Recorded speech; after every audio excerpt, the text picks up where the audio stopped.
For this video guys, natadri karon sa Assembly of God para saksihan ang kasal ni Joshua o ni Eligene. Representin ni mo sa mga kinabuhi, yung nga ikaw ang kahayag, no? Kahayag sa proseso sa atong kahayag sa kinabuhi. Pero sa inyo kami ni una, ay mo kang kahayag dapat sa imong bana. Kung ikaw po bana, may mga kahayag sa imong asawa. Okay, dayon.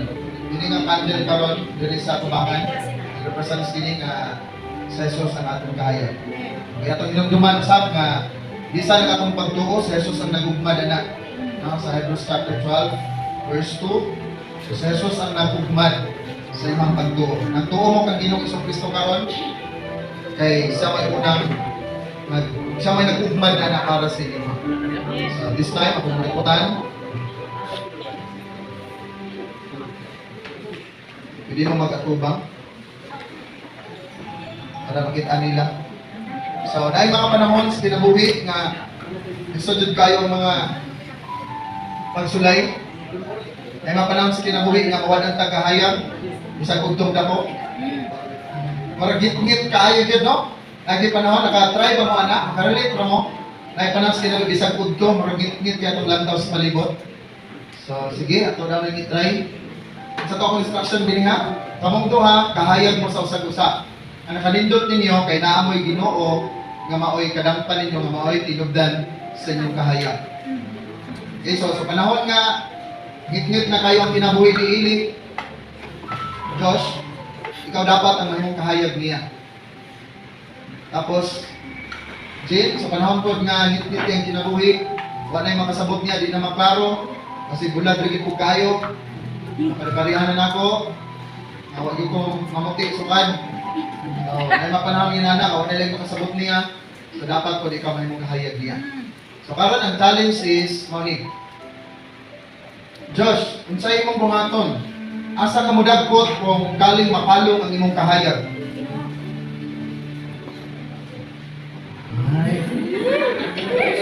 Ito di ay. Ay nung ha, asa ka mo dagkot? Suga ko kay maminaw sila. Asa ka mo dagkot kung panahon mapalong imong kahayag? Sa imong pares, dili sa katrabaho. Okay? Dili sa tigalsa sa siminto. Okay? So, either ways, ikaw po, lisod na kayong pag-vlog, wala na nag-view niyo mo, wala na nag-fan, wala na naghatag o star. So, lisod na kayo. So, sa may imong buhaton, ahamot ka mo dagkot. Pwede na po silang palakpakan.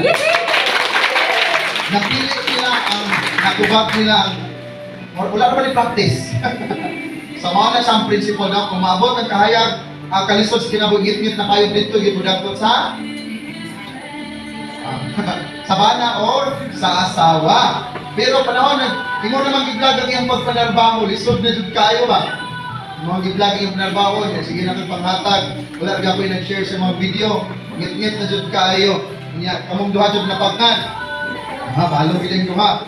So lisod kayo asa naman mo karon mudango. Very good, very good.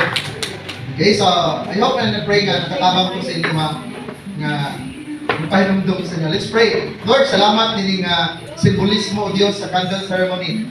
Pahinumdum ni Joshua ni Eligene nga sila ang kahayag sa usa-usa. Labaw sa tanan Ginoong Hesus, ikaw ang kahayag silang kinabuhi. Tabangin sila o Dios, hindi sa panimalay, hindi sa kaminyoon, may mong kahayag sila sa usa-usa, labi na nga sila mga anak Ginoo. Tuguti usab Dios nga bisan sa mga panahon nga lisod na gyud kayo, makadakot sila ngadto sa usa-usa, ug labaw sa tanan makaduol sila kanimo Ginoo. Ingon nga ikaw ang kahayag sa kalibutan, ang kahayag para sa matag sa Ginoo. Salamat to Dios for being the light, Lord, sa mga kinabuhi, labi na sa kinabuhi ni Joshua Ginoo, o Dios o ni Eligene. In the name of Jesus, Amen. Okay, bigyan niyo ng palungon.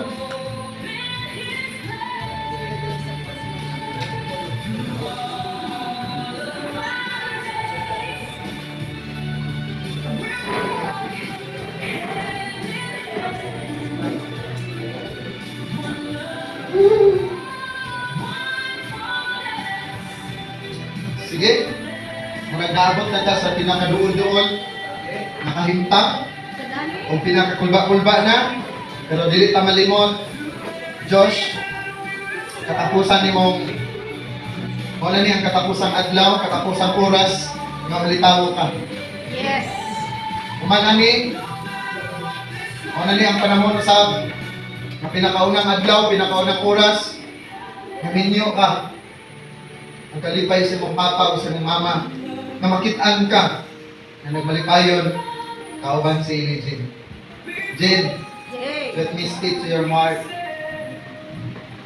Among duha sa ano na yung katapusang panahon, kaliwala sa inyong lugay panahon, ang uyog sa inyong mama o papa, ano yung unang adlaw, na masudok ka nilang maminyo. So this time, so I will give my charge to you. I charge you both as you hope for happiness in your married life to be true to these vows you have made to each other. Katong inyong panagsaag din ha, panikamutin ninyo to, matinuod to. Diha sa kaminyoon, gikan karon o sa inyong pagsugod sa kinabuhing minyo. Daghanan niya inyong mga anak, magkabugat ang responsibilidad sa kinabuhi, magkadaghan ang inyong views sa Facebook, magkadako ang inyong negosyo, inyong mga trabaho. Anong kamot din ninyo, mabarugan ninyo ang inyong panagsaaran. So to you, Joshua, ang tingyo kayo ang inyong asawa. Commit yourself or commit herself into your keeping and strive to live in the Lord, that no word or deed of yours shall cloud her, brow with grief, or dim her eyes with tears. Panikamuti, Josh, nga, balod ba kayang pilok karon? Pilok ka na siya? O tinood? Pilok ka lang. Balod kayang pilok karon?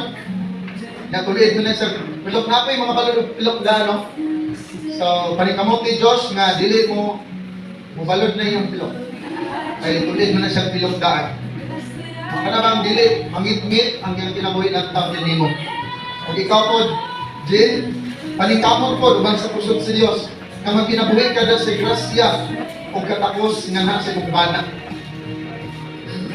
Ay pariharang yung mikulo sa kumbana, Jill. Naot nga mauna gid na imong kanunay makita niya, mamilag nagruman. Makuratan ka kung maputi og kalit na si Joshua kung galing dili gid siya puti og nagkolor.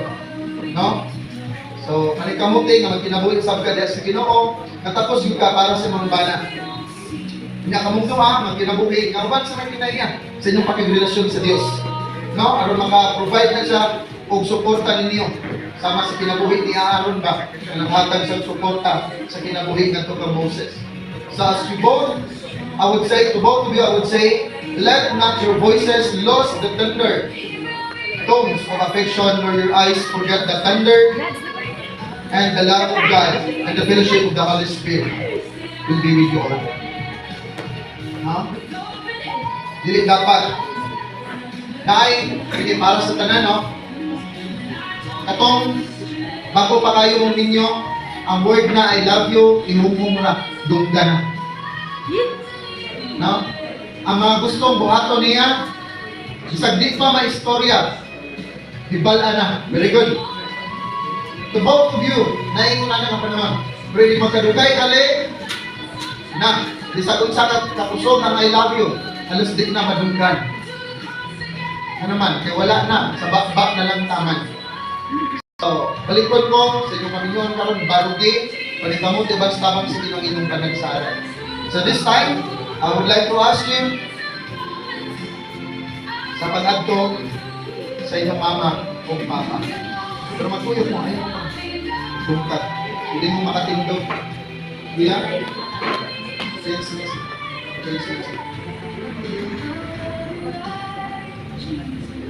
Hindi po mo doon kamay. This is your moment, this is your first day of life, naminyo na mo.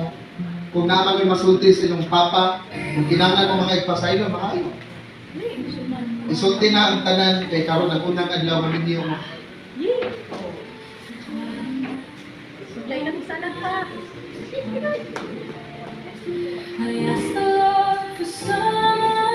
Buwan na lagi dayon. Hindi lagi niya ihagi ng mama papa. Iya kayo ba? I saw your face, I knew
His promise more than I can see. Now every breath my heart knows who. I waited all my life for you. I prayed for you, you prayed for me before our hearts had eyes to see. Now faith and love would come that place to the soul. Stay on my boundless way. I prayed for you. Sige, bigyan naman mabalik din po ba? Ito mo sa likod ni Joshua, ito mo sa likod ni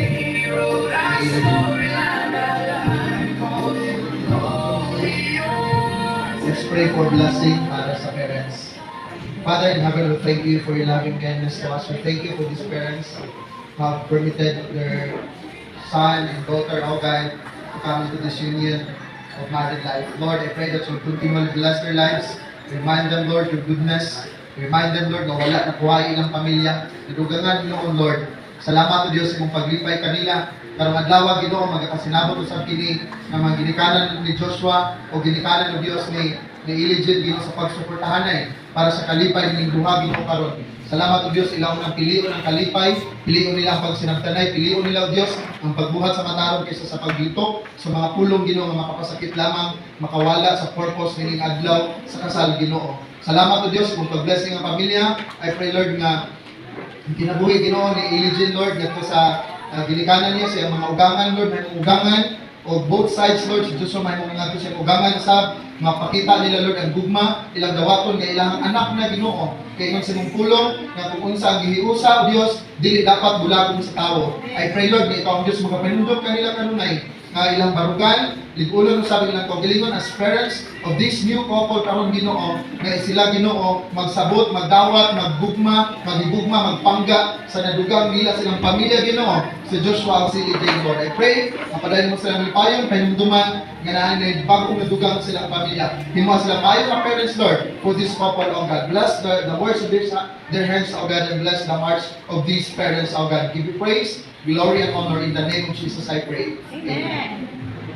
Sige, hindi na mo tayo mo dito. Balik diri, bilin lang silang duha. Pero karon matubang na mo sa kadaghanan. Josh. Para po dahil sa mga ginikanan, before na po ihatag ni Pastor Rick ang microphone as a legal way of declaring this couple is married. So, si Pastor Rick ang mag-declare. Before that, usahay ang banag naputol ang kalipay sa mga anak tungod sa ugangan. So, Josh, kung nagplano ka na itang nalisod yung kinabuhi, gusto kang iulit mo siya. Dili mo sa dito sa imong ugangan iulit mo sa dito sa imong mama at papa. Magkara ka, Josh. Okay, kapod, basig na itanong nga, ma, gusto na akong iulit. So, iulit mo siya, si Joshua dito sa imong mama at papa nga tinood yun. Okay, in other words, wala kayo ulian. Wala kayo ulian. So, ginikanan, kung mangyan ninyo, na inyong sabton, si Joshua karon inyong dawaton inyong anak. Okay ra ta? Okay ra. Okay. Amo po inyong dawaton si Elijah ni inyong anak. Okay ra ta? Oh, saksi ang kadaghanan nga ningon maopera inyong dawaton. Sige. Salamat po Sir Jonar. So, usa ka principle sa kami niyoon ang lisod para sa mga Pinoy na tumanon. For this reason, the husband shall leave his father and mother and be united to his wife. Kay masyado tayo bonded or attached sa atong sa atong buhian. No, pero again, principle to, na kung mag-video ka, kailangan andam na po ka mabiyak sa imong ginikanan, andam na kang mabiyak sa palasyo sa imong mga magpapa, kaya magtungkod ka di mo kaugali mong palasyo. Amen? Because more than that, doon na yung problema. Okay? Okay lang daw yung pagsamantala, huwag lang pagsamantagal. Yeah. Okay, so this is a principle na dapat matunan. So sa pagkakaroon, Josh and Jean, mulahan ka mo kay sa pagkakaroon si Pastor Jonard na kinahanglan pa professional driver na kauban kay student permit pa ang gidala pero sunod niyang pagkasal, ilahan ang kaugaling lisensya ang iyang gamiton. Kaya ang lisensya po sa pagpangasal mga igsuon, dili pwede ikahulan sama sa lisensya sa pag-drive. Yeah. Bawal liman. Kinahanglan okay sa may lisensya, mawagit siya ang pagbalak. So, before the proclamation, doon ay story sa John chapter 4, gusto lang akong i-highlight, particularly sa verse 13 to verse 18. Katong si Jesus, ubang babae sa Maria noon. Dayon, sa diyabihin mo na ni na babae nga, tagay ko anang tubig, sir, and siya kay at tinuod lang, isang mayroon kag tubig gikan anang tagay, uhawon niya ka. Apan kung masulian mo kini tubig na akong ihatag, dili ka na uhawon. Yung babae nga, sir, tagay ko anang tubigan. Yung si Jesus paulit sa o dadayin ng bana. Ngayon, yung na babae nga, sir, wala ko yung bana. Ngayon, tumatapos si Jesus, dayon siya na sakto, tinuod ang imong isulti. Kaya sa tinuod lang, 5 na ang nahimong imong bana. Kung ang imong kauban karon, di ang imong bana. So dito natalo ka kasi sa babae na nakakalo siya na isa namang sekreto niya, ilhan, hibawan ng Jesus. And dito siya nakabato ng pagawasan sa kanang insecurity na everybody because the affirming love of the Lord Jesus Christ made her feel that tunay na ayaw kaniya. Busa siya pagpaulit, ibang sabi ang nagsuti niya. Now in that story, atong makita na dili ila sa Ginoo bana ang iyang kauban, isang tugay na nato. Because kailan lang mo siya, matawag lang mo siyang bana kung kamo gikasal. Kung kamo nagminyo. Amen? And so, I would like to highlight this because dahil nakadungog to sa background nila Jean and ni Josh na karon nila nagdesisyonan na magminyo although na sila yung mga anak. But I would like to affirm you, Josh and Jean, this is the best decision you ever made. Yeah. Palakpakan natin sa mga. Para ang desisyon na tawag natong dili mo sa'yo. In fact, magdala ko yung panalangin sa inyong kinabuhi, sa inyong panimalay. In fact, one of the blessings is that pag-submit ninyo, iingin nyo ang certificate sa munisipyo, ang mga birth certificate sa inyong anak nito. Kaya birth certificate sa tao ay kasal, ang mga anak nila nakabutang dito, illegitimate. Pero kapag nakasal na ka mo, ibalik nyo sa munisipyo, kaya usmo na sa civil registrar ang record, hindi mo na sila legitimate children. So, meaning, you are also bringing out the blessings sa inyong mga kaliwan. Okay? So, wala mo na kinabuhi na supak sa malakot. Supak po sa kabubuti sa Diyos. So, balikan ako. Thank you, Josh. Thank you, Jim, for making a stand. Kay, ang pamilya, ang sentro daw ng komunidad nasa pamilya. Kung pagsugod ng pamilya, magsugod sa pamilya. No shortcut. Wala din shortcut ninyo. So, congratulations ahead to you both. Now, in our proclamation, Joshua and Ellie Jean, you have unashamedly shared your vows of love and faith to Christ and one another. You have witnessed the same by giving and receiving each one a ring as an outward and visible sign of your pledge to signify to all the uniting of your lives in holy matrimony. It is now my joy and by the authority vested upon me as a minister of the gospel under the Philippine Church Council of the Assemblies of God to pronounce you, Joshua and Ellie Jean, as husband and wife. For as long as you both shall live in accordance with the will of God and the laws of the Republic of the Philippines, in the name of the Father, and the Son, and the Holy Spirit. Amen. Amen. Dear friends, ladies and gentlemen, let it be known to all present that those whom God has joined together, let no man separate. Kung yung kamo sa pag-atubang, hawid ka, hawid rin ang pag-atubang dito sa katauhan. Akong ganyan tanan sa pagtindog.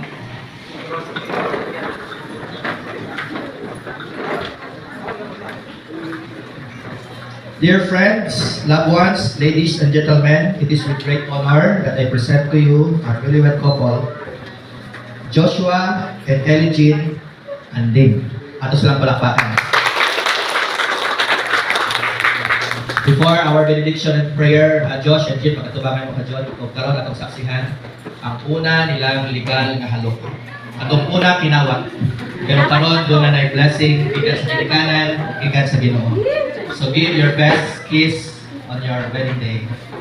Joshua. Okay?